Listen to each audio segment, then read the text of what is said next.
I was born right here in a place called Minch Hospital. 8/7/24. And you graduated in the class of?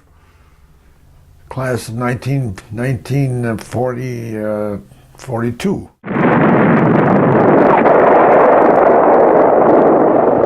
December 7th, 1941, a date which will live in infamy. Sunday afternoon on December 7th, 1941, and I was one of a group of seniors from Brockton, New York, from Brockton Central School, practicing the senior play.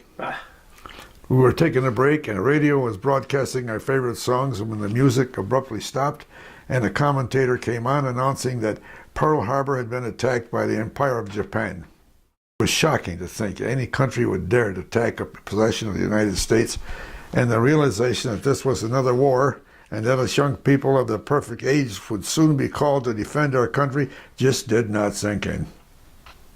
I graduated the end of June 1942, and almost immediately all eligible men received their draft notice, including me. My farmer relatives talked me into a 6 months deferment due to the lack of help available at the end of the time. I was so sick of milking cows and hoeing crops that I refused to take another deferment. I received my draft notice to report to the Buffalo Induction Center, where I was assigned to the USS Navy. I was sworn in September 25th, 1943, and left for Boot Camp Training Center at Sampson, New York, located on the Seneca Lake in New York State. I completed basic training and left the outgoing unit on Thanksgiving Day. I was sent to the Norfolk Training Center, and I was assigned to work in the office of Chief Clerk. My brother Charlie, who was already in the Navy 2 years earlier, was on leave. Since I had not seen him for so long, I requested leave for the same period as his. My leave was granted, but I was told I would have to ship out when I returned. The USS Missouri detail was being formed at this time, and I was to become part of it. What a stroke of luck. From Norfolk, we were shipped to the Brooklyn Navy Yard to board the Missouri, the newest battleship just completed. After a shakedown cruise to Trinidad and much gunnery practice, we finally went through the Panama Canal into the Pacific Ocean, anchoring at Hunters Point, San Francisco. We left San Francisco, destination Pearl Harbor, December 1st, 1944. We left Pearl Harbor on Christmas Eve with the rest of the fleet for the battle zone. It was a stop in Guam that Admiral Halsey came aboard and became the we became the flagship of the entire fleet. It was now that it began to sink in that I was actually participating in the war, and that I was on the newest of the Iowa-class battleships. 2 had previously been built, the Iowa and the Wisconsin. Missouri was awarded 3 battle stars for successful operation in the Pacific Theater War.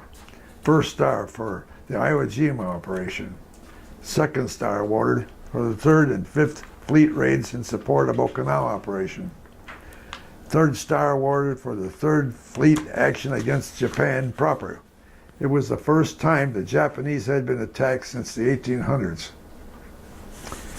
She was also credited with shooting down 18 enemy planes and surviving a Japanese suicide plane that crashed amidships on the port side, starting fires which were quickly extinguished. One wing of the plane remained on board and one half of the Jap pilot. There was very little damage and no loss of life. The Missouri also survived a near miss off the fantail from a bomb dropped from an enemy plane. It rocked the ship 45,000 tons. Unmerciful, but no damage occurred. It was on August 8, 1945, and we were told of the new atomic bomb that was dropped on Hiroshima, Japan, destroying the whole city and killing thousands of Japanese. The Japanese High Command was told that unless they surrendered immediately and unconditionally, we would destroy 1 city a week for 7 weeks. Nothing was heard from the Japanese. Then bomb number 2 was dropped on Nagasaki. All planes on air strikes were called back. As Japan agreed to accept our surrender terms, as long as they could keep the emperor as their son ruler.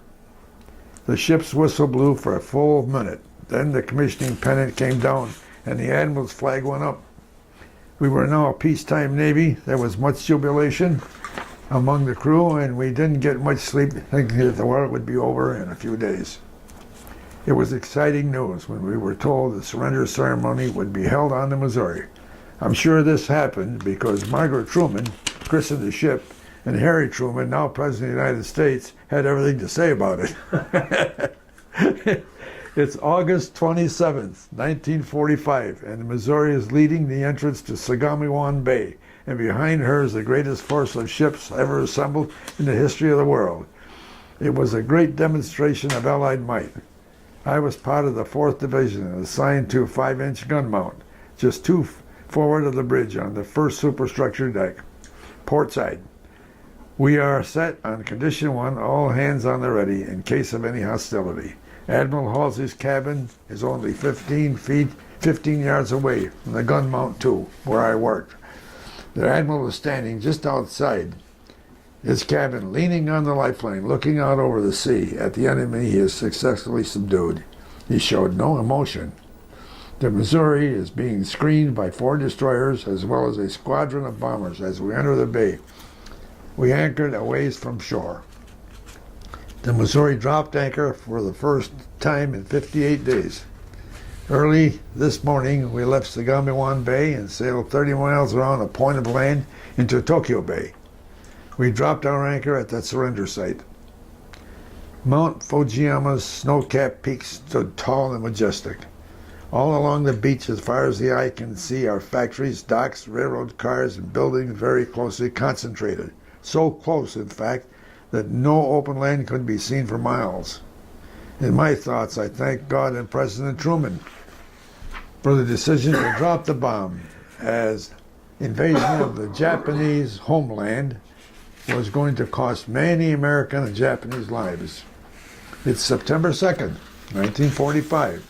Missouri became the center of the whole world's attention as the deadliest conflict in the history of man dramatically ended upon her deck. What had begun as a day of infamy on December 7th, 1941, was finally to end on September 2nd, 1945. The Sunday morning dawned with scattered clouds. The ship and the crew were all well prepared for the event. A green beige cloth covered the table placed on the Admiral's veranda deck.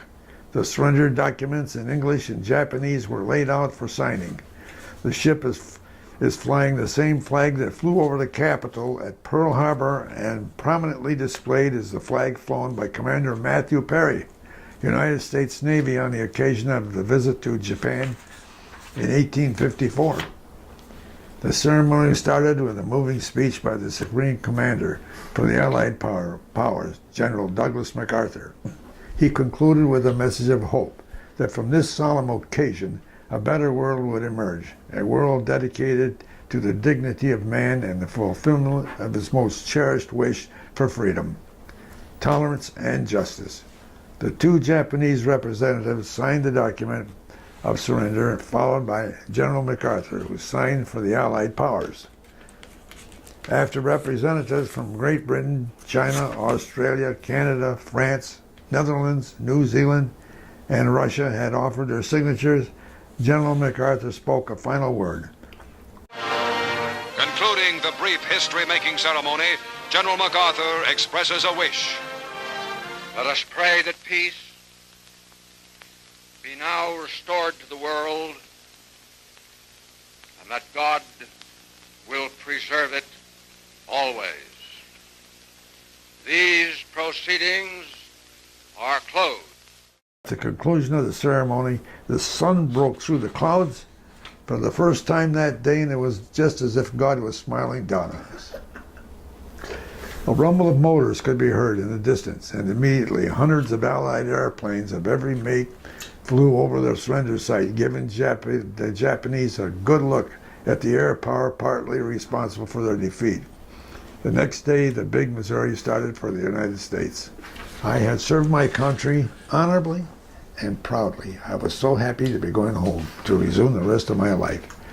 Thank you for listening to my story. God bless you, and God bless the United States of America. Wow. Wow, that's phenomenal. How's that?